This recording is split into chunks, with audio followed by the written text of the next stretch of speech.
Hi అండి. ఇవ్వండి మామిడికాయలు కోస్తున్నానండి. పునాస మామిడి అండి ఇది. అట్లాగే పోయిన సంవత్సరం పెట్టిన వంగ చెట్లు పూత వచ్చి కాసినాయండి. వంగ చెట్లు, మామిడి చెట్టు కూడా చిన్న చెట్టేనండి. సంవత్సరం వరకే కాయలు వచ్చినాయి. ఇది రెండోసారి అండి. సంవత్సరానికి 2 సార్లు కాస్తుందండి. మామిడికాయలు దొరకని కాలంలో కూడా మనం మామిడికాయ పప్పు వండుకోవచ్చు, కొబ్బరి మామిడికాయ చట్నీ చేసుకోవచ్చు. మన చెట్టు కాసిని మనం కోసుకుని వండుకుంటే ఎంత బాగుంటుందోనండి ఆనందం.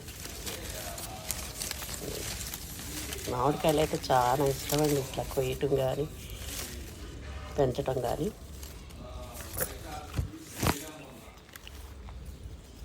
బాయ్ అండి.